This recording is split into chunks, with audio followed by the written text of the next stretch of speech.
It's witchcraft.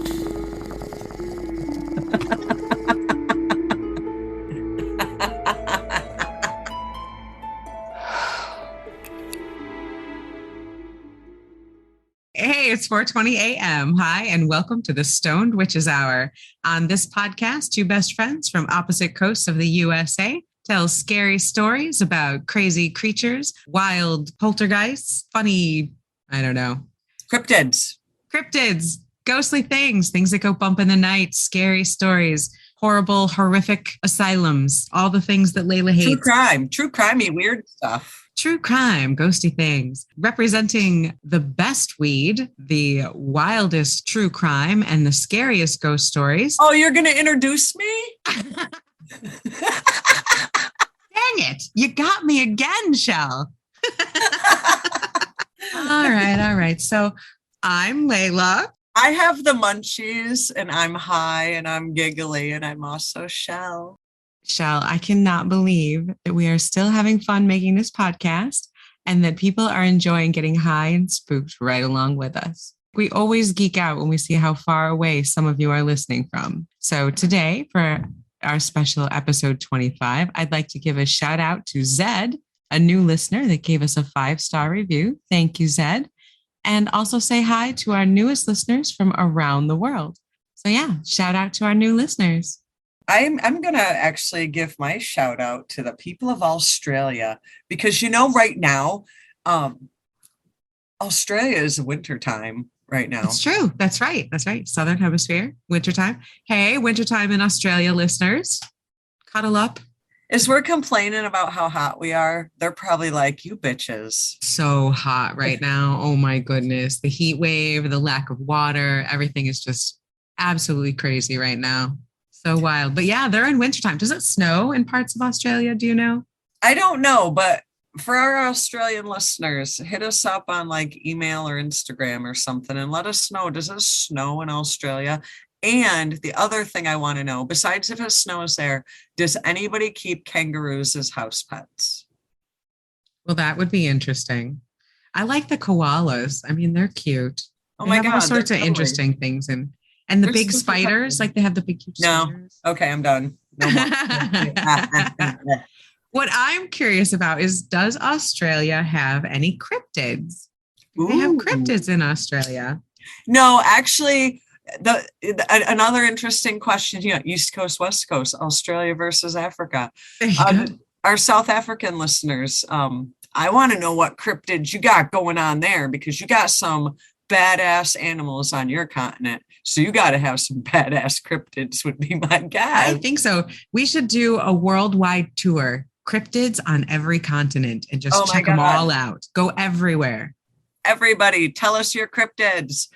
We want to know. Whatever continent you're on, tell us your cryptids. Australia, if anyone doesn't have cryptids, I would say it's probably Australia because I think the wildlife there is scary enough on its own. Like we already mentioned, the big spiders, they've got everything there wants to kill you pretty much. Freaking Tasmanian devil. That's like a cryptid that everybody's aware of and accepts. Right. Yeah, there you go. It's like if everybody in America and Canada embraced freaking Bigfoot. That's what they've done in Australia. Freaking Tasmanian devils are cryptids and they've embraced them. Yeah, they just know it's real. They're a little more badass than we are. They can handle their cryptids out in the open. Unlike here in America, we have to hide our cryptids away. Which ironically enough, Tasmanian devils are from Tasmania, but you always hear these stories about illegal, what do you call that? Smuggling. Animal smuggling. Smuggling. And there was actually an outbreak of Tasmanian devils in Australia. A what? An outbreak of Tasmanian devil smuggling? Are they the ones in the cartoon that would spin around really fast? Do they really? I imagine they don't really do that, but I don't know. I've never seen one. But yeah, so I had read this story a while back, a couple of years ago. It wasn't recent, where there was a bunch of Tasmanian devils smuggled into Australia. and they got loose into the wild sandy area. Oh, so like an invasive species. Yeah, and basically did the old reproductive, like bunny rabbits, invasive species bullshit. I gotcha. I don't know. Obviously, they usually with stories like that, they don't post follow-up stories a couple of years later. I don't know. Yeah, you want to know, have they proliferated? I didn't. Yeah, I didn't families. know if I didn't know if they contained them or if there is still a population of them. But at one point, there was a legal population of Tasmanian devils in Australia. My cat is meowing crazily in the background, so hopefully he will be quiet.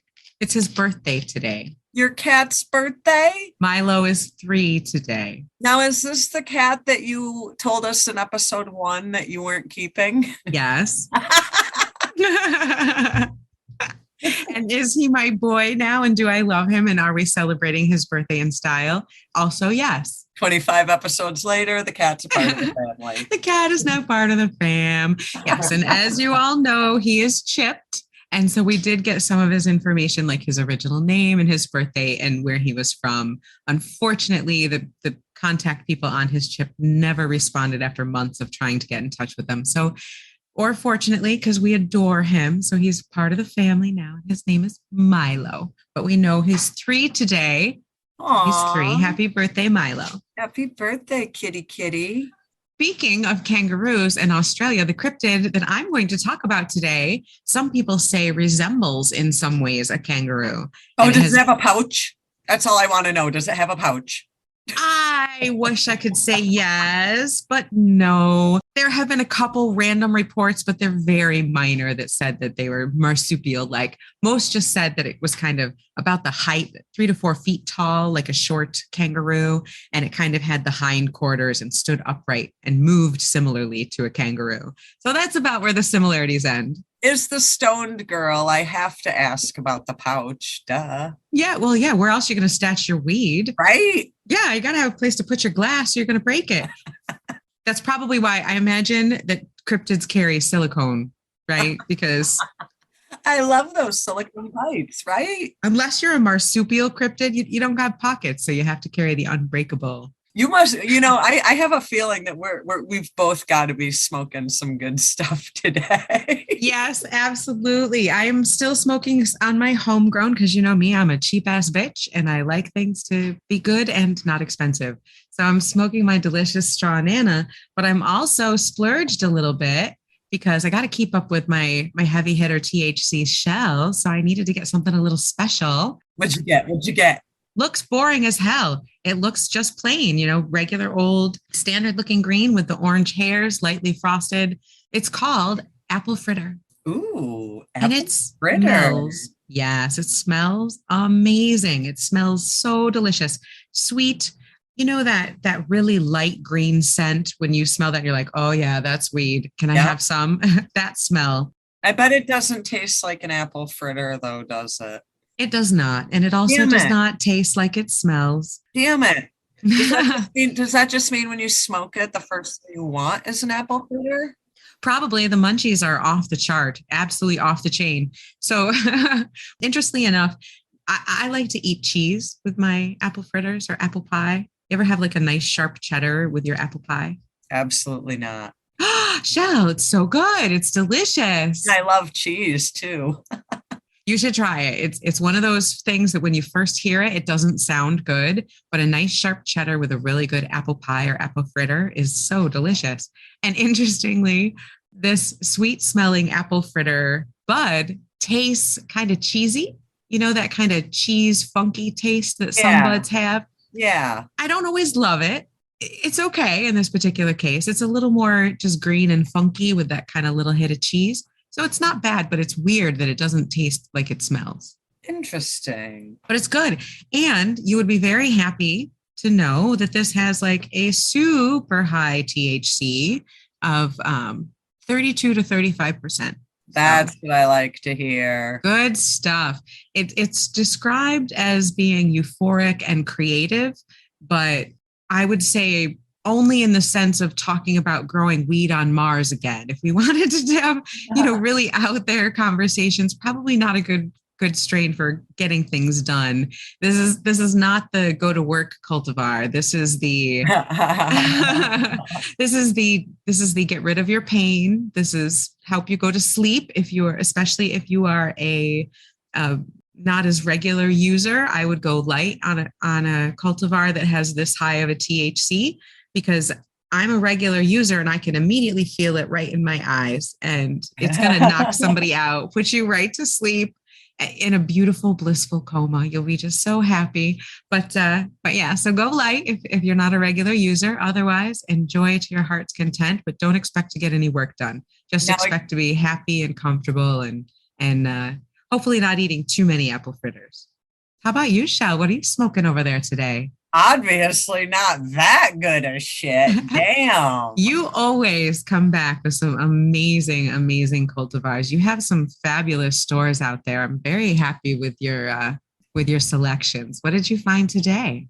Today, I have gone back to a good standby, the GMO Skittles. I love GMO. I looked at those. It's interesting. I wonder, East Coast, West Coast aside, a lot of times the strains or the cultivars that are popular there are also similar ones that are popular here. Because of legality now, is there bigger distributors that can kind of distribute some to the legal states, whatever state it is? I think access to seeds from the legal states makes that easier. I know you're not technically supposed to cross state lines with a lot of them, but I'm sure they have different rules for these places that have like more wholesale places, not like you giving me seeds or something. Right, exactly. Like they may have different wholesale. Yeah, I'm sure they have access to a lot of the same things. So it's interesting to see a lot of times something that I looked at my local shop. You'll mention that you got, or sometimes we'll get something, the same or around the same time. So I love seeing that things are kind of starting to spread and be more. I just love that you grew that straw nana, because that was some good shit when I So good. I love it. I love it. It's fabulous. It's fabulous. You'll have to come out and have some. But this is kind of a uppity high. Like you can do shit, talk, hang out. I wouldn't say it's a power nap high. It's a getting shit done high. I like it. I love those. You know me, I love my middle of the road. And now, I guess depending on who you talk to, anything over 20% THC is considered high. But I think with the way things have been growing nowadays, we're going to have to kind of raise that bar up a little bit, because you're consistently coming in with over 30% THCs. Right. So if you're using the scale like some of these places like WikiLeaf or Leafly, and they're saying high is anything over 20%, I think they're kind of missing the boat on where things are nowadays. Well, one thing I've noticed, there are starting to be some stores to pop up around here that have a different pricing scale. It's kind of based on THC level. So you can get, it's kind of like a low, medium, high. So the low is going to be like your maybe 13 to 18s. 13 to 19s. And then your mid is going to be like 19 or 18 or 19 to maybe 25, 27. And then high is going to be anything over 25, 27. That makes sense. So then there's the pricing scale difference too. Like the level 1, the newbie THC levels are like 25, 35 bucks, mid-range, 35, 45 bucks. And then the top levels, you're looking at 50, 60 bucks for an eighth. Wow. Yeah. Those prices absolutely need to come down. Right? They really do. Especially because I know a lot of times the farmers are not the ones that are benefiting from those high prices. It's the middleman or the end seller. And everybody should, make their money on this. I'm not saying people need to go broke. There's a fine line between making money and being greedy. Don't be greedy. Exactly. Don't be greedy. Exactly. I think I'm worried that once we start seeing the markets take off and people see how easy it is to grow and how much of a overstock a lot of these places will start to get, because it is able to grow a lot in a very small space. And so it's going to get bigger and bigger, and then the prices are going to start to fall. And I worry that once that happens, these corporations will try to do a money grab in order to keep their profits and start making home grows illegal, because that's the only way they'll be able to corner the market and keep the prices artificially high. Oh shit. Wow. Why would you think of that? Ah. Because that's been my crusade from the very beginning. Anytime there has been any type of law in the works, you have to support the groups that are making sure that home grow language gets included in any type of legalization. If your area is considering some type of laws or regulations, make sure that you sign petitions and fund groups that are fighting for home grows, because it's, even if you don't grow at home, having that option available prevents corporations from cornering the market and inflating prices. Well, even here, I think you can only have like 3 plants per adult in the household. Yeah, and they usually cap it at a certain number per household, even if you had a lot of adults there. So there are limits, and I would like to see those raised as well. I think people should be able to, even without a medical license, should be easily able to grow, 100 plants, as many plants as they would like for personal use. Well, one of these days I'll figure out how to grow. It's a big money saver, especially when the good eighths are going for $60. $60, that's a lot. And money doesn't grow on cannabis trees. I guess for some people it does, but not necessarily for us. Good pot does. Good pot does, yeah. I am loving what you are smoking today. You're definitely in a good mood and super giggly. So that is some good GMO Skittles right there. You know what I forgot to tell you? That I got a PAX pod because I'm going away with my parents next weekend. And always good for the discreet toke. Correct. So I go and I get a PAX pod so I can start packing for my trip. And I realize that when I put it away, I had a full one in there. Ooh. So surprise! That's like finding money in your pocket. That's even better. So I forgot that not only have I been smoking the GMO Skittles, but I was also puffing on my PAX pod vape. Nice. Very nice. Yeah. And of course, they have all different not flavors. What's the word? Terpenes. Ooh. Terpenes, yes. And they're like, you can never get a terpene that is basically the same in a vape as is in a weed. This is called Lime Fire Skunk. I'm drinking a 7-Up to go with it. Oh, you got like the whole lemon lime kick going. Nice. It's a theme. It's thematic in Salem today. It's very thematic today. Very summertime, all the citrus. I don't get the pods that often or the cartridges because I think they're a little wasteful. There's always a little at the end, man, that I can't get out. Right? Drives me nuts. I'm such a Scrooge. I have to use every little thing. That's right. Waste not, want not. That's right. So yeah, I don't tend to get those often, but man, are they fantastic for being stealthy and super discreet. So nice. You would think as a adult, I would not, going from a legal state to a legal state, that I wouldn't have to hide the fact that I'm going to be smoking, but that's a day in the life of vacationing with your parents, even as an adult. Since you brought it up and it's legal, let's talk about smoking with your parents, going on vacation with your parents and bringing weed. Now, do they know you smoke? You're a full-ass adult with full-ass adult children. Do your parents know that you smoke the wacky weed? I do not believe the parents I am going vacationing with do. And some parents are just better left in the dark, even in their mid 70s. Now, your dad was let's just say in a law enforcement type capacity. Back in the day, it was not something that we ever brought up to him. Correct. And he looked like Gorbachev. Correct. I remember that. But even now that it's legal, he's just not an accepting person. Right. Yeah. That's just not in his worldview. So you bringing a vape is a lifeline for you because this is, it's odorless. You can do it quietly, discreetly. You could even say it's cigarettes because I'm sure those would be okay with it. I'm a cigarette smoker. I don't like it. It's a dirty habit. I'll admit it, but here I am.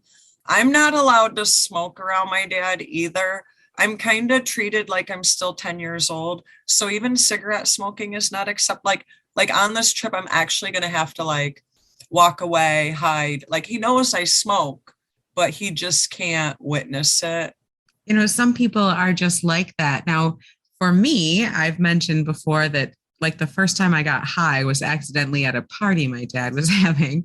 And he's someone that I have smoked with pretty regularly, even as recently as like this year. So, and my mother is fully aware that I smoke. She actually is a CBD enthusiast. She loves CBDs. She has muscle pain, joint pain, and it helps her quite a bit with that, as well as keeping an emotional stability when dealing with family trauma. Well, my mother is a whole different story. My mother has actually bought weed off of me before, but she's not a part of the parent group going on this particular trip. That's a no fun. But no, when I'm around my mother, I just, pull out the pipe, here I go. But when I'm with my father, we're vaping in a bathroom. Yeah, it does seem that the boomer generation tends to be they're more caught up in like the reefer madness and, the misconceptions that were prolific at that time. Well, I have a parent from each of the stereotypical groups from the boomer age. I have a parent that buys into reefer madness like nobody's business. And then I have a parent who is peace, love, happiness, sex, drugs, and rock and roll. Right, right. So I kind of have that coming at me from both opposite directions.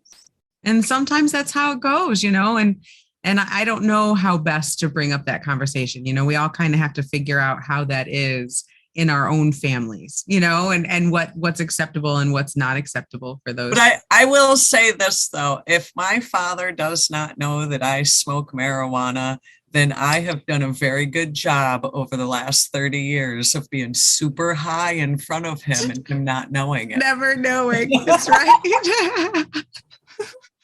I think I like to follow my husband's rule. When you meet people, just make sure you're stoned right off the bat. And then they'll never know anything different. That's right. That's right. First day of work, make sure you go in high as fuck so that they get used to you that way and then no one's surprised. It's good advice. Good advice. Stay tuned for more tips by Layla. There you go. More advice. Probably shouldn't get high at work. Actually, you probably shouldn't. You probably should, actually. Most jobs, never mind. Wrong podcast. So, yeah, so good smoke and good stories today. Okay, so cryptid. Today, I am talking about a creepy cryptid called Chupacabras. I have been waiting for you to talk about Chupacabra for so long. It's so good. It's such a good story. It's so scary. And this one is fun because it's a relatively recent cryptid. It's kind of a new addition to cryptozoology. Like how new are you talking? 1995. Chupacabra's only been around since 1995? Now, there have been some stories and there are some older references to Chupacabra, but the legend that we all kind of know of the goat sucker, the blood-sucking, evil-looking creature in South America and the Southwest U.S., that really only started in 1995. No shit. That was only a year after I had my first kid. Like, I thought Chupacabra was like hundreds of years old. I am today years old finding this out. I also thought that it was older, but no, Chupacabras are 1995. That's when the first one. And there are a lot of theories as to maybe they're aliens or the pets of aliens, or that they're some type of an escaped U.S. genetic mutation gone wild. Oh, I vote for aliens. Alien pet sounds really fun, right? Or alien pets. Aliens or alien pets. That's my vote. Yeah, I'm super curious. But yeah, so that's what I'm going to be talking about today. What are you talking about today? So AAA, we all know AAA. I actually have a AAA card.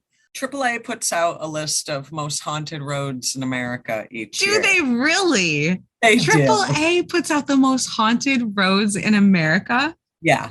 Oh my goodness. So one of the most haunted roads in America just happens to be here in Massachusetts. So we are going to... Of course it is. Of course it is. It is. I had to laugh because you know how sometimes when you think something in your head, like when you're reading something, you think you read what it was, and I thought it said redheaded stepchild. Oh no. There is a road called Route 44, and there is what's called the redheaded hitchhiker. Oh, a hitchhiker ghost story. I like it. Yep. So per AAA, this is a good one. So we're going to go to Route 44 in Massachusetts. Triple A. Who would have thought? Damn AAA. So we do have to address the elephant in the room here. That is, we didn't do a switch. We said last week we were going to do a switch. And we didn't do a switch. We got too high and forgot, people. Let's be real. Yeah, we got too high. So we're going to try again next week. I will look for a haunted asylum or building. I've actually already put a sticky note on my computer to do the LaLaurie Mansion. But we just, as you can tell from when we were talking about what we were smoking, Layla and I got some really good shit this week. Yeah. We just got too fucked up and too forgot. High. Too high. Forgot. It happens. Hey, it's episode 25, man. I cannot believe 6 months in, we've done 25 regular episodes. How amazing is that? It's pretty cool. And you know what? We've got a listener or two that aren't related to us. That aren't one of my brothers or one of our friends. I love that. Although some of our friends do listen. Hey. You know, speaking of our friends who listen, we have a friend who listens, and I just want to give this poor guy some love. This guy, we've talked about him. He has participated in 2 of our stories that we've talked about in our 25 episodes. Shout out to Tom. We love you, dude. Tom, we love you, man. Always a fun ghost hunter with us. Adore you, man. He was with me when I did Fallbrook Cemetery, and he was with us when we went to Connecticut Hills Cemetery. That's right. Much love to Tom. He needs it. And we need to do a ghost hunt with Tom before the end of the summer. Oh, I am so down for that. I think let's plan it right now, Chelle. Let's put a pin in it. Tom, if you're listening, we're doing a freaking ghost hunt, and you still better own that creepy van for us to go in. Tom, Mel, both of you. Where's that creepy van? We need to go on a ghost hunt. Bring the mystery van. Head into a cemetery. That's right, damn it. That would be so much fun. How great would that be? We have got to find an East Coast cemetery. I'll be there. I'll bring some great weed. Ooh. And we'll get really high and really spooky. But yeah, we've got some great friends that listen. We've got some great family that listen, and we've got some great listeners all around the world. And we just love you guys. I wish we could do a smoke sesh with all of our listeners. How fun would that be? That's why I really love your idea for book 4 of your stories to make it weed stories. We want to hear your weed adventures. What's the best cultivar you've ever smoked? What's your favorite? What was your least favorite? What's your funniest buying weed story? Tell us all about it. Did you ever have a creepy paranormal event happen while you were getting really high with your friends? What's the scariest place you ever smoked up? Imagine if you saw a ghost for the first time and you were high, you'd probably shit yourself. If that's happened to anybody, I want to know. I want to know. I also would like to know. I think we really need to do high ghost hunts. Yes. We'll get some super yummy weed with crazy high THC content. We'll get everybody super big, kind of like those. Like, have you ever seen the wine, like the paint and drink things? Oh, yeah. They paint a little picture and drink their hearts out. I actually did a paint and puff, and one of the presenters had to leave because we smoked so much weed she couldn't stand up straight anymore. But anyway, That's awesome. Yeah, that was fun. But so they have paint and puff. We should do a haunt and puff. Ghost and smoke. Smoke and ghosts? I don't know. And ghosts. Ooh, actually that kind of sounds like a strip club advertisement. Smoke and How do we always end up there? We always do. We do. But yeah, so we should come up with something like that. And we should have some of our listeners come with us. We'll bring the weed. we'll find some haunted location and we'll go do a paranormal ghost tour. We'll just get really super high. Oh my God, that would be so fun. And see if that helps us take better orb photos. You and your damn orb photos. But I love them. They're so great. If they're fake and if they're bugs, how come they all show up where there's a ton of paranormal activity? Answer me that. How come in places where people report tons of ghosts, there's tons of orbs? How come if it's dust and bugs, I don't always get orbs just taking pictures around my house? I want to know. Maybe you should do a whole episode on orbs. I do think they're mysterious enough that there's something there, but they're probably all dust and bugs, but I don't know. There's something about them that's kind of magical and weird. And I just want to know. Maybe I should do, but orbs aren't really West Coast or East Coast. They're universal. They belong to us all. They belong to us all. But I was just on Route 66. Now you're on Route 44. So I'm feeling a vibe here. Why don't you tell me about this hitchhiker? I love redheads. Now, okay, so we all know that I am from New York and moved to Massachusetts. Well, these people here, they say words and names that I don't understand where they get the pronunciation, because if you look at how it's spelled and how it's pronounced, they're two different things. Worcester, people, Worcester. That's all I want to say right now. Explain yourselves. Yeah, like I need to know this. Mm-hmm. Who decided that was pronounced Worcester? And then, they got all these other towns. So this one I'm probably going to mutilate. And, probably my darling boyfriend is going to laugh at me. Okay, I'm going to listen for the laughing. Go for it. So Route 44, now I'm going to laugh, is near Seekonk and Rehoboth. Seekonk and what? Hold on. I'm either too high or not high enough for this. All right, try again. It's bad. They don't spell things the way they pronounce them, and that's true. I'm not going to blame you. That makes me look stupid when it's really the people of Massachusetts. You're going to blame a whole state. I am. Worcester. It's true. That's true. That one right there just kind of explains a whole lot of things. Massachusetts, I'm sorry. Worcester proves that you're in the wrong here. Rehoboth. I think that's correct. Rehoboth. And Seekonk. How do you add letters and then act like I'm the idiot pronouncing it? And then Worcester, they take letters out. When are you supposed to add them and when are you supposed to take them out? We don't know the rules. Okay, so we're going to leave it at this. It's Google has a pronunciation guide if you want to look it up. They can I actually tried to, and it doesn't for this town. Because it's so bad. Okay. So folks, just to give you a better idea of, besides my mispronunciations, it's right across the Massachusetts border from Providence, Rhode Island. Yeah. Okay, so it's Seekonk? Maybe. And Rehoboth? Maybe. Okay. All I know is there's a town called Saugus, and I just call it sausage. Sausage. Yeah. Yeah. Again, they add some in, they take some out. So we're going with Seekonk and Rehoboth? I guess. Yeah, okay. We're going to go with that. All right. So this place where Route 44 is. Route 44, Massachusetts. That's easy to say. Route 44, the way obviously it's longer than this, but it'll take you directly from Providence, Rhode Island to Plymouth, Pilgrim country. Okay. So it kind of crosses the state like that, right above Cape Cod. So one of the most popular, like I said, AAA, they think that this is one of the most haunted roads in America. I can't get over the fact that AAA, of all places, publishes our most haunted roads. I love that. And just to kind of speak to that real quick, I think part of that is there's now more of an interest in stuff like this. That's very true. And it keeps AAA relevant.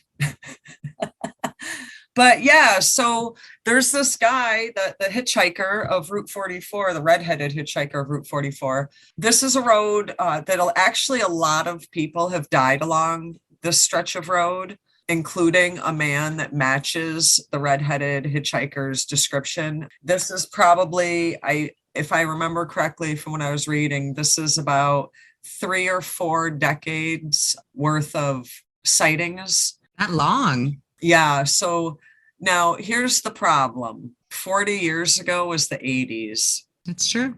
So, and in my mind, it really wasn't that long ago because it was the 80s. Right. It was just yesterday. Right. Just yesterday. So no one really knows for sure who the redheaded hitchhiker is, but it does fit someone's description that died on that road. It's kind of during this stretch of town, this particular road gets into a kind of woodsy, near some bogs, therefore foggy at night kind of atmosphere. Mm-hmm. Ripe for ghost stories. Ripe for ghost stories, but also ripe for accidents and people crashing their cars and dying. Good point. Good point. Yes. To then create said ghosts. So this guy is described as being more than 6 feet tall, well built, having red hair and a red beard. And he's often seen wearing jeans or work pants. Sounds hot, actually. I know, right? Yeah. And he's always described as wearing a red flannel shirt, sometimes tucked in and sometimes not tucked in. Also my type. So people, like, let's just say that people are seeing him clear enough to basically, some people say his shirt was tucked in and other people say it wasn't tucked in. Like they're describing his clothes. They're clear visions. Some travelers seen him as well kept, but have also seen him with like disheveled hair and dirty hair. Interesting. People who've come in contact with him can tell that he's not human by his eyes, which are described sometimes as lifeless. Ooh. So they see some hot, 90s looking flannel, red beard, hair, and sometimes he's neat and sometimes he's disheveled, like even to the point where his shirt is untucked. He's all sexy except for the dead eyes. Yeah. And out of all the people who've seen him over the decades, the real only discrepancy in the description ends up being with the eyes themselves. Every single person has described him exact, except for there's discrepancies in what people say about his eyes. Oh, what are they? What do they say different? Some people say there's no eyes. They're just black holes. Some people say that they're just lifeless. Like, you know how when you look at someone, they just look like they're just out there. Yeah. But other people have described as just a void of black hole and no eye in the eye socket kind of thing. Wow, that sounds creepy. I'm curious. So you got this hot, sexy guy with no freaking balls. I'm pretty curious about the fact that he looks different. Like in some ways he's clean cut and sometimes he's disheveled. I wonder if that's like 2 separate times or something, or how sometimes ghosts that kind of appear. He had ghost work to do and he hadn't gotten a chance to clean up his ghosty self before he went out for his nightly haunting. Maybe it's the I'm a lumberjack and I'm going to work in the morning, all clean cut, and then I've had a hard day lumberjacking and I'm going to come home all disheveled and sweaty and sexy. Right. My manly redhead lumberjack ways. With creepy eyes no matter which way you see him. I think I dated that guy. I think you did. I remember him. But most of the encounters follow a similar pattern. Tell me this ain't some creepy shit, because I love a good, like, I'm going to try to convince my boyfriend, who's an avid listener. So sweetheart, when you're listening to this, you're taking me here. So we got to figure out when. Hey, Chelle, sweetheart, please take her to Route 44. I got to travel on Route 66. I'm going to do some pictures. Chelle should travel on Route 44 and do some pictures. It'll be fun. Listen to this shit. So if you're driving, and you will see a man in or alongside the road. And like, if he's in the road, you won't see him until like you're 4 feet away from him and run him over. Oh no, that's scary. When people when something like all of a sudden is there when you're driving, I hate that. But then when you look in your rearview mirror, because you think you just hit someone, he's still standing there. Like you drive through him. What? Like you think you hit him, but then you look in the rearview mirror and he's still standing? Yeah. Yeah. Yeah. Yeah. Oh, creepy. Or he will be on the side of the road, like just walking or hitchhiking. The guy is like so visually there that people have actually pulled over and stopped to pick him up to offer him a ride. Oh, wow. A lot like some of the other ghostly hitchhiker stories. Yeah. So like this isn't just you think you see something and then it's gone. Like people You actually legit think it's a person. right. And check this shit out. He'll interact with the person. No way. He'll thank you for picking him up and giving you a ride, and then he'll eventually vanish.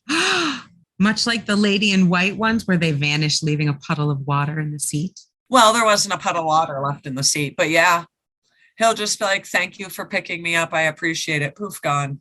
Wow. I wonder what his story was. I wonder if that was like a real person and something happened to him. Not only does he interact with the person and then eventually vanish before their eyes or will no longer be there when they turn to look, but it's usually followed by some type of audio finale where he laughs, yells at them, or taunts them. What? Yes. No. So he's going to fuck with you too. So he's going to thank you and then he's going to laugh at you? Or taunt you or yell at you. Like, if I'm going to pick you up, you ghosty bastard, don't laugh and yell at me. Why are you going to yell at me? I picked you up. I wonder if he, like, do they drop him off somewhere and that's when he thanks them? Or does he, like, in the middle of the ride, just be like, hey, thank you, you stinky dirtbag, and then disappears? I think it's like that. No one ever really said anything about dropping him off. He disappears in your car. Wow. Wow. One woman, What a rude hitchhiker. One lady was driving by herself in the evening and she reported that she stopped to pick up a hitchhiking redheaded man. And when he went to grab the door handle of her car, he disappeared. And then her car battery died and she heard a man laughing at her, although he was no longer there.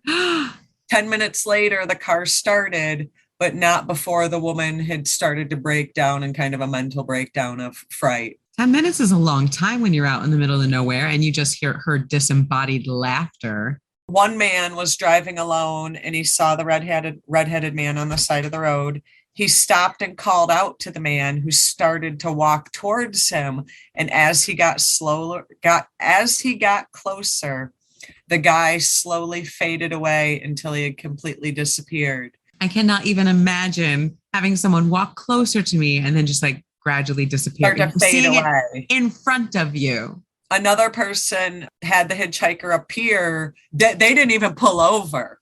They just had the redheaded hitchhiker appear in the back seat of their car that they could see through the rearview mirror. The radio started to scan stations uncontrollably. And then it became so loud it shook the car. And then the redheaded hitchhiker disappeared and began laughing through the radio speakers of the car. Oh, wow. Interesting, the electronic phenomena that seems to accompany this redheaded trickster spirit. And that's what kind of tips me off, because when that starts happening, I tend to more believe it's real. Yeah, yeah. Another local legend says that whenever there's 3 people driving in the same car on Route 44, the redheaded hitchhiker appears in the empty seat, making it the 4th person. Imagine being the guy in the freaking back seat. I volunteer to ride with you guys. I'll go with you. Pick me up. I'll fly out and we'll make it a trip. And you can sit back there and ask him like where he's from and what happened. I'll roll joints. We'll go out at the witching hour. We'll go on Route 44 at 4:20 a.m. with lots of joints. And I'll see if I can offer this hot redheaded. Oh gosh, I hope my husband forgives me. I don't think he's that hot. I'm just going to smoke up with him. That's all. We don't even know what he looks like. We just have a description. Hey, it's the lumberjack thing. Can't help it. But like the one thing I haven't been able to kind of find in this story is it did say that this guy met the description of someone who died on that road, but they never say who it is. Right. One of those, yeah, I know who it was. It was a person who died, but I'm not going to offer any corroborating information. The earliest written record of occurrences was by a guy named Charles Turek Robinson in his 1994 book, New England Ghost Files. And he does describe several encounters in detail. Here's one that'll freak you out. This, oh my God, I'd rather have the hitchhiker appear in my car. So check this out. Some accounts are he will be outside your window while you're driving like 40 miles an hour, as if he were running 40 miles an hour next to the car. No, that's not acceptable. Ghosts should not do that. That's rude. So like you're driving and he's keeping up pace outside your car window. What kind of mean trickster is this guy? I mean, these are like nasty tricks. Yeah. These aren't funny. These aren't funny jokes.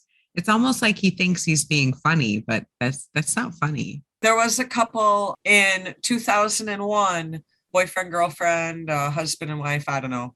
They broke down on the road about 10 p.m. The woman stayed in the car while the man went to get help. And they actually both had their own separate experiences. The man saw him on the side of the road and was trying to talk to him and like ask him, I don't know, for directions or help or whatever.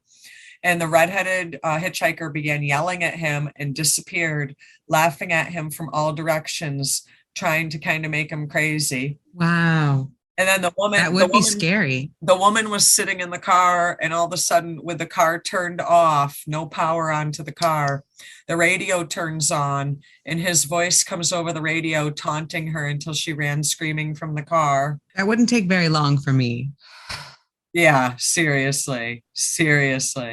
But nobody really gives like I said, nobody's really giving a name, but like everybody in the town knows about it. Law enforcement hates the attention.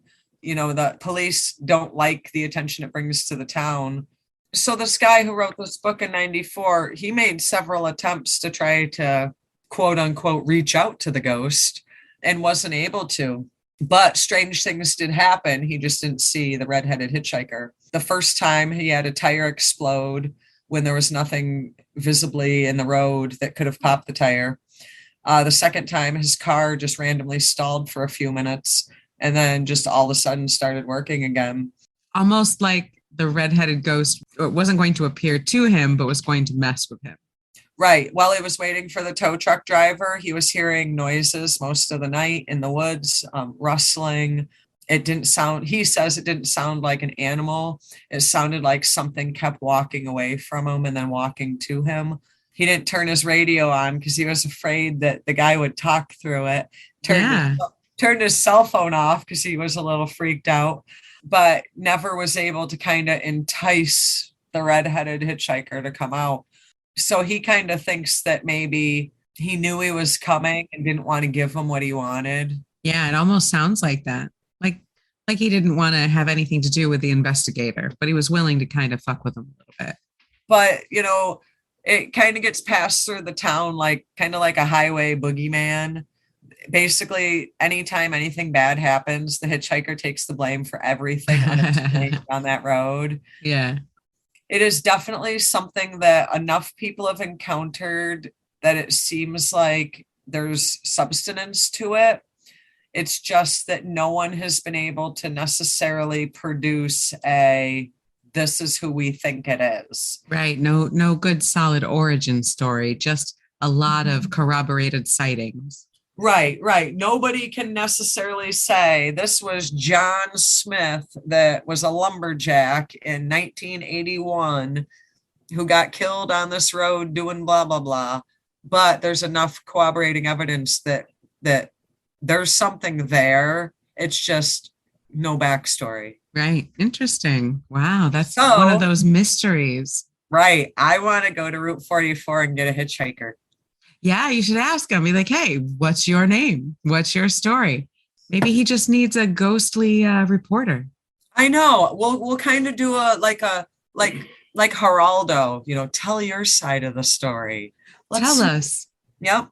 So I want to, before the end of the summer, I want to go see what the redheaded hitchhiker's got to say and what his deal is. That sounds like fun. Count me in. I'll be the third. We'll keep that fourth seat open, and I will roll lots of joints for the redheaded hitchhiker so that we can get his story. What you need to do is just keep blowing the smoke in the seat next to you. Entice him with weed. It works. Have you seen that Snapchat filter that turns you into the motion capture turns you into the motion capture stick figure. No, I haven't. People have been using that for ghost hunting because every once in a while, if you have a ghost in your room, it'll put a stick figure on the ghost if it sees a ghost in the room. And I saw a video of someone doing this Snapchat filter. And, they're kind of moving around in the room and they've got the motion capture stick figure on them. And all of a sudden next to them appears a child size stick figure and it's dancing a little bit too. And she realizes on the screen that there's a person there. And so she looks at it and reaches her hand down and the stick figure reaches its hand up and touches hers. I don't know what this is.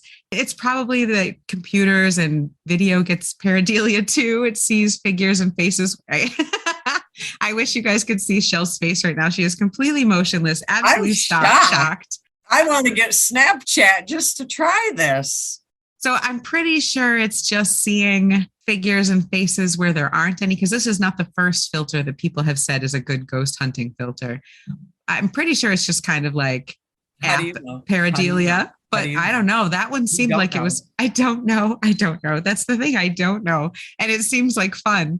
And that seemed an awful lot like it was interacting with her. So even if it is just the app seeing things that aren't there and trying to fill in the blanks, it was kind of copying what she was doing and it like high-fived her. So creepy stuff. Okay. So since you have Snapchat already, get this filter. Because you're staying in a, we're just going to call it a semi-haunted house. Yeah, it's definitely got some activity. So I want to see if you have any interaction on the Snapchat filter where you are currently located. Okay, I'll do that. Oh my gosh, that's going to be so scary. I'll do that later. And if we get anything, we'll put it up on our Instagram. Is there a way, see, I don't do Snapchat. I'll have to, because now I'm intrigued by this filter. Is there a way for your phone to record while you're doing, like, could you record it so that if you did get something, you'd be able to go back and see it again? Yes. Okay. But yeah, we'll have to try it and see. It'll be great fun. I want to know what you got in your house. Oh my gosh, I do too. I want to know what's here. Oh, creepy stuff. So what story do you've got today? Well, like I said, I'm going to do a cryptid today. I'm going to do something that's very famous across the Southwest and in California. I still can't believe 1995. I am blown away.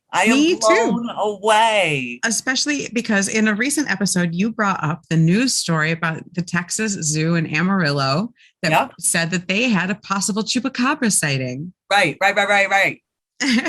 And we talked about that. They have some surveillance camera video of what looks like maybe a wolf-like creature with maybe scales or something down its back. Up wolf, on goat, 2 legs. Person. Yeah. Wolf, goat, dog thing. It's definitely got a long snout and big ears. Not really sure what it is. Could be a person in a costume. Could be a Chupacabra. I saw the footage from the Texas Zoo and I really don't think it was a person in a costume. I really don't. And even so that was the most recent sighting I've heard of. And in 2017, had just moved to Riverside, California. And in Riverside County, there were actually sightings of Chupacabras. Right when you moved there? The same month that I moved there. Yeah. So it was 2017 and there was a sighting. Well, actually, I should probably say what a Chupacabra is first. If you've never heard of it, a Chupacabras is a creature. It's a cryptid that was first reported in Puerto Rico and also in Mexico, Texas, New Mexico, California, Florida, all over the United States. The original sighting said that it was about 3 to 4 feet tall, and it looked like it had like a reptilian head and a big mouth with lots of teeth in it. And down its back, it would have like a row of spikes or some type of spiky quills that would come down there, either to a tail. Sometimes they said it had like a very skinny, hairless tail, like a rat tail. Oh. Yeah, they said that they had very, very scary fangs, big claws. All of them report it having 3 fingers and 3 toes. And they say that it's the size of a big dog or a small bear, about 3 to 4 feet in height. And often they say that it looks like it might be part kangaroo. So some sort of like reptilian, porcupine, bear-like, hairless dog, rat tail kangaroo thing. Now, I happen to know something about a chupacabra. Okay, what do you know? You know what I know? What? That the name chupacabra comes from it's a derivative of vampire. Chupacabras literally means sucker of goats. Because they drink blood of shit they eat. That's right. Yep. Chupacabras means sucker of goats. Goat You sucker. you have more chance of becoming a vampire from a chupacabra than you do a bat. I've never heard of people turning into chupacabras, but I have heard that they do suck the blood of their victims. And that's where in 1995 in Puerto Rico, I believe it was about 8 farm animals were found, and they were completely drained of blood, exsanguinated. They were not eaten. They were not ravaged in any way. They had 3 puncture wounds on their chest, or I did see some articles that said neck, but most said chest. And there was no blood in them or around them. Now, if it had been a wild animal, people would think that it would chew them or eat them or tear them apart. But other than missing blood, nothing was disturbed. Because they found these farm animals completely drained of blood, they were worried that some sort of creature had caused it. But at that time, no one had seen it. It was March of 1995. And then later that year, over 150 more farm animals and pets started turning up dead, all of them completely drained of blood. I'm surprised they didn't blame the witches. Everybody blames the witches.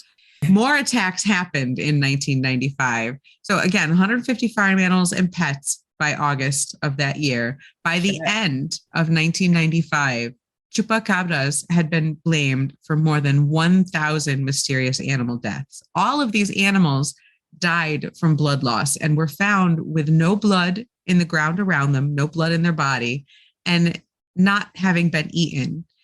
And maybe 1 or 2 animals I have heard sometimes, especially if they're sick, sometimes coyotes or wild dogs or animals will kill another animal and not eat it.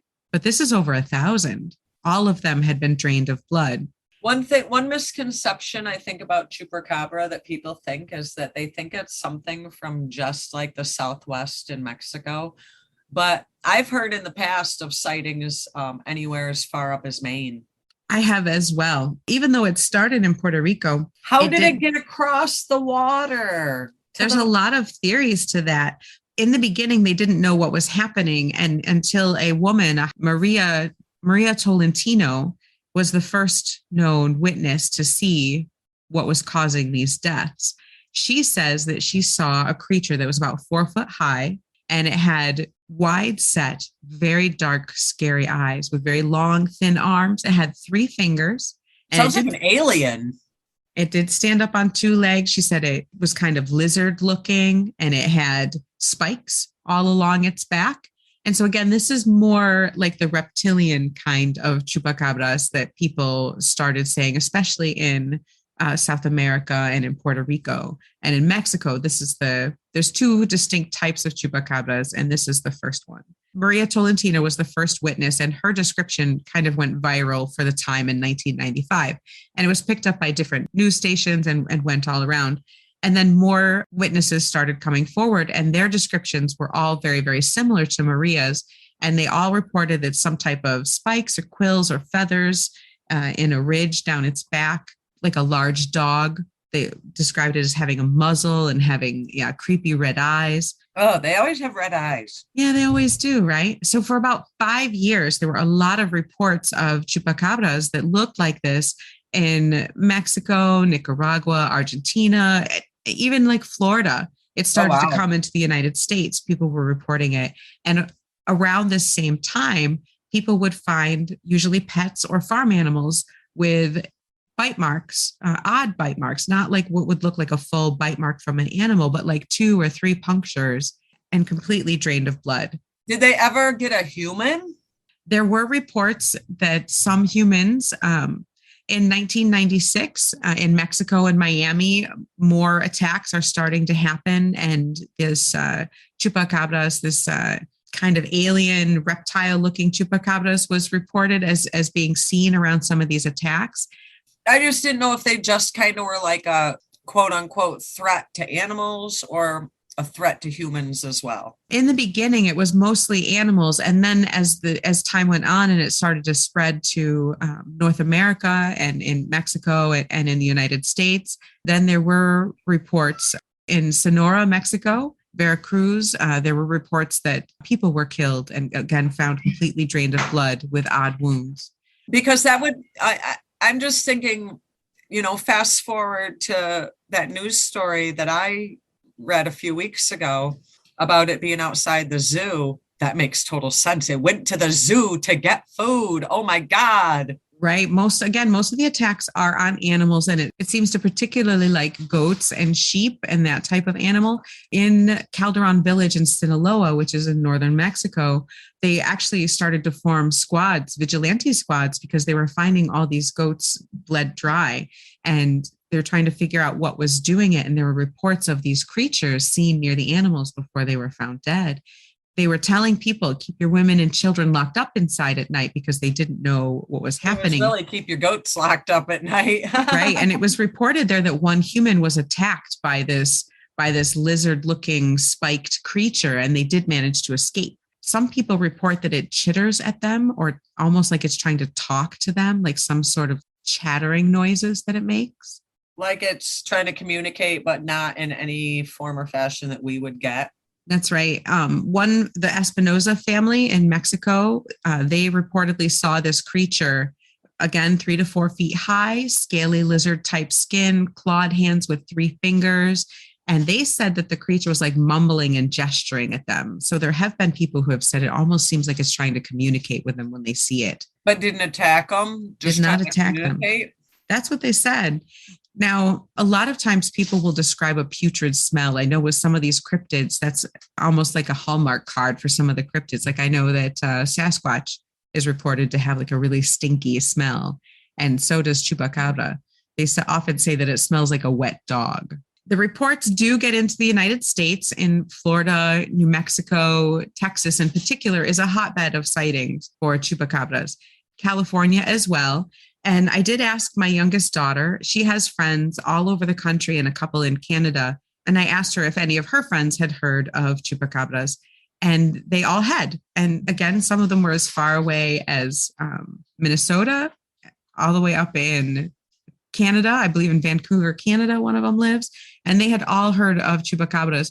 2 of them even said that one of them said her father and the other said his sibling would tell them tales of Chupacabras to scare them and try to keep them in at night, even though nowhere near Puerto Rico or Mexico or the American Southwest, where most of these sightings have happened. So they seem to kind of originate from Puerto Rico? That's where I think some of these alien sightings kind of come in. They did kind of all of a sudden just appear in 1995 in Puerto Rico. Don't they have a ton of alien sightings reported in Puerto Rico, like on the regular? They do. And there is a theory that these are either aliens or some type of pet of aliens that escaped.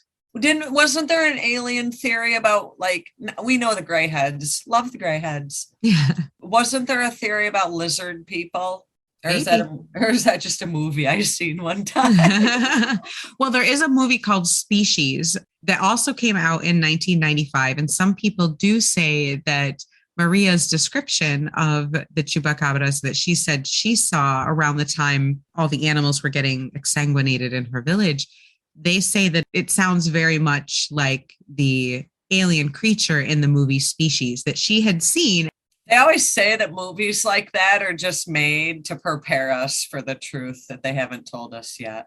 I'm just saying. I kind of love that. I'm just saying. She had seen the movie. And so they say that maybe she was just trying to get her 15 minutes of fame and described a creature that looked like the one she had just seen in the movies. But it did get picked up and then, like I said, kind of went viral.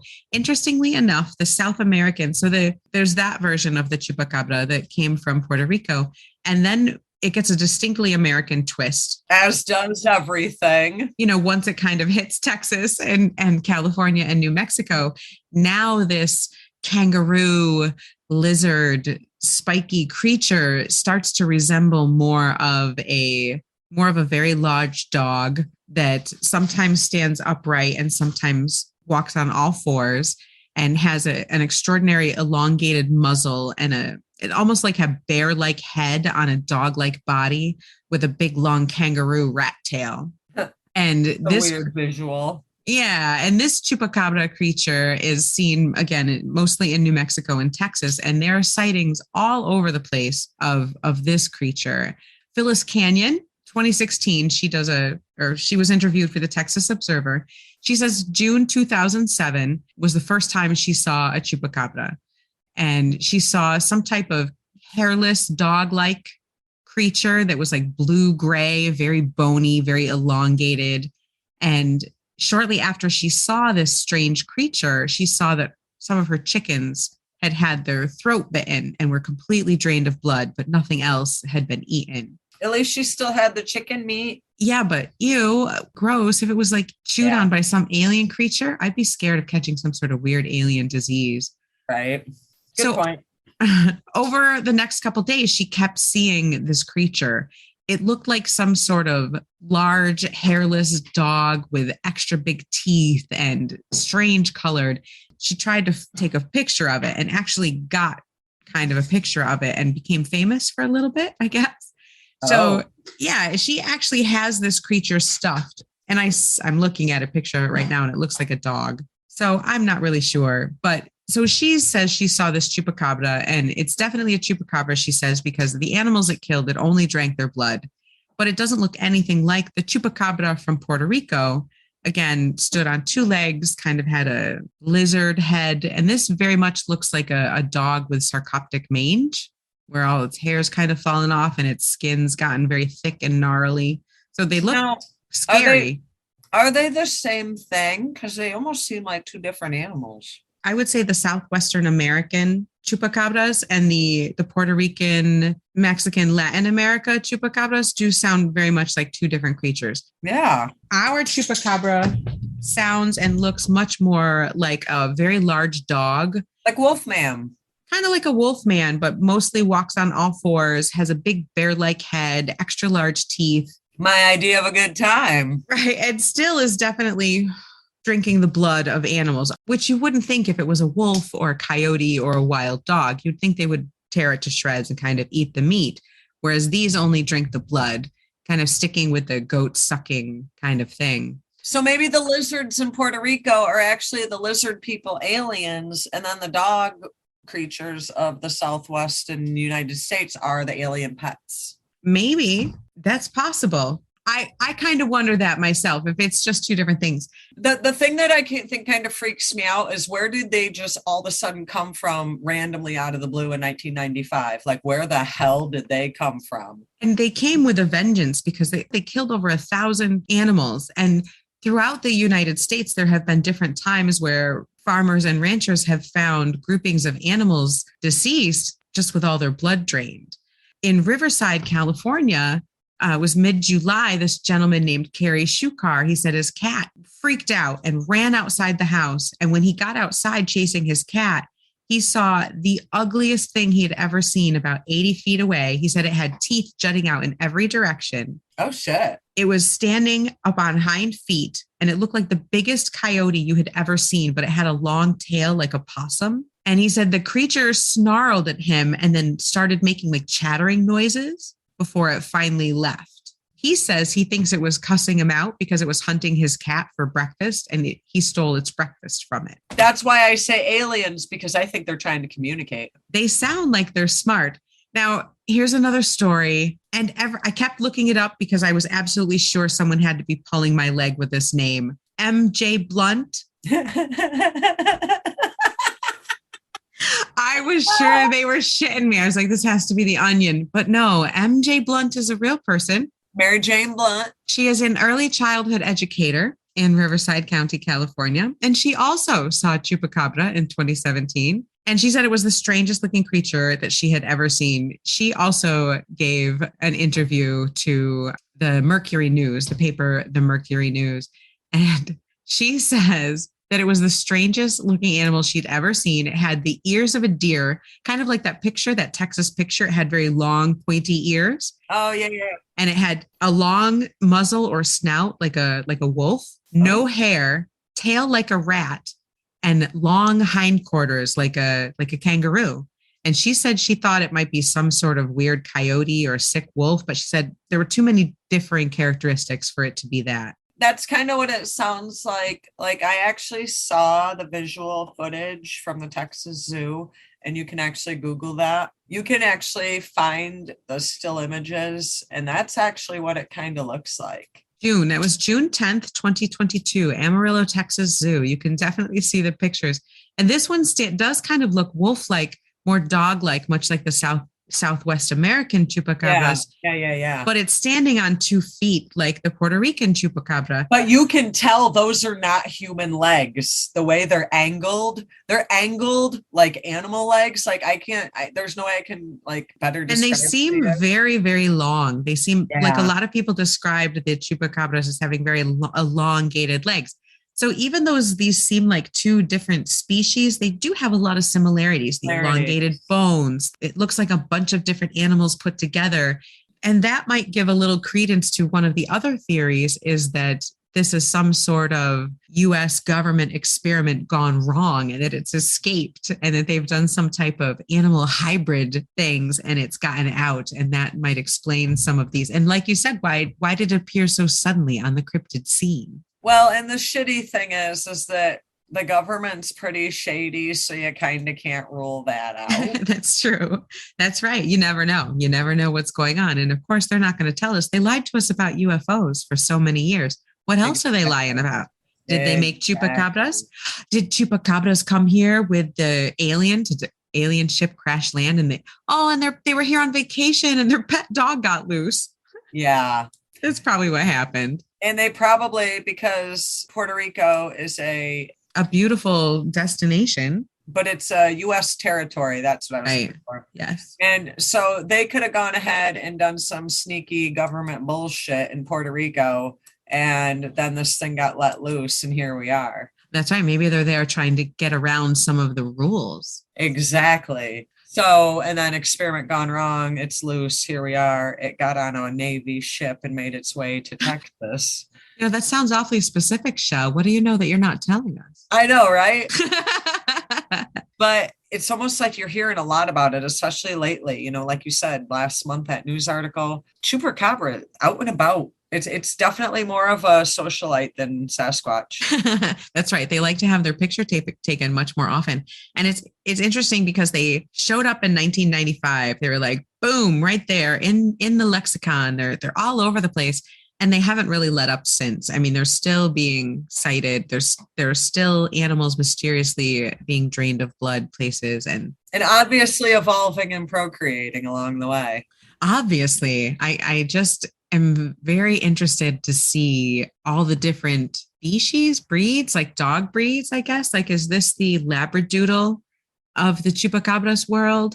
Whereas they, did like the reptilian Chupacabras come to Florida and find some mangy dog that it thought was cute? And now we have the New Mexico and Texas Chupacabras? I don't know. Maybe it was a Sasquatch. A Chupacabras and a Sasquatch had a baby. And that's why we have the hairless, hairy, weird looking combo. Yes. Yep. Yes. Sasquatch and Chupacabra. The Sasquatches migrated down from Canada along that corridor and met up with the Chupacabras that got abandoned here by their alien family when they're on vacation. I don't know. Yeah, right. I think I've had enough of this weed. I've gone around the bend, Chelle. That's okay. It's probably time for us to wrap it up on our 25th episode. We've been fun. We've been silly this time. Yeah, we have. We've had some pretty interesting, silly stories this time. I don't think I want to see a Chupacabra. They just sound scary. Yeah, but I still want to see the redheaded hitchhiker on Route 44, though. I do. I think mine's the scarier story. Yours, I definitely want to grab some joints and go and that meet app and go check it out. I want to go meet the guy. Let's go meet him. Let's go talk to him. I want to meet the guy and just be like, dude, what's your story? You're so cute. Tell us all about you. What's going on? Do you like weed? Yeah, right. Do you want to smoke some good stuff, buddy? He's a lumberjack. I think all lumberjacks probably get high. We don't know if he's a lumberjack. Of course he's a lumberjack. He's in the flannel. He wears flannel. He's wandering the woods at night. I mean, Massachusetts, it's all trees, right? You guys just live in the woods out there? We do not live out in the woods. I don't think there's lumberjacks here. It's so rural. You're all lumberjacks out there. Oh, Lord. Aren't you? We're bringing Layla to Salem, folks. Lumberjacks who eat lots of lobster. That's what I think of Massachusetts. We're going to bring Layla to Salem where she can eat a lumberjack, lobster-eating hitchhiker. Oh, wow. Damn. In a kilt. In a kilt. Put him in a kilt, baby. I'm so there. Yes. All right. You know all my weaknesses. Lumberjack in a kilt. Give me a Scottish lumberjack every day, man. I'm so down. 6 foot tall with a beard, with a big joint. Wow, you just fucking described my husband. Damn. I guess I do have a type. Wow, I guess that could describe your husband. No shit. You do have a type. I guess he's not really redhead. There's a little red in his beard, but that's about it. All right. Well, that's about it for episode 25 of the Stoned Witches Hour. We got a little wacky, a little high, a little creepy and cryptid. And took some tips from AAA. Yeah, AAA had some useful information. I, as always, love it. Thank you, AAA. And not who I think I would turn to for like ghosty inspiration, but I loved it. Great story. And if you're looking to get giggly high today, folks, please refer back to the beginning of the episode and smoke the same weed we're smoking, because apparently it makes you out of control. This apple fritters, boy. Ooh, I'm not sure about this one. It's good stuff. Thanks for joining us, folks. We'll see you next time on 26, where we're going to try to be responsible enough to do the flip. Chelle will be Layla. Layla will be Chelle. Hijinks will ensue. Tune in next time to see if we actually go through with it. We'll see you next week at Wednesday, 4:20 a.m. at the Stoned Witches Hour. Peace out, stoners. Stay high. Laters.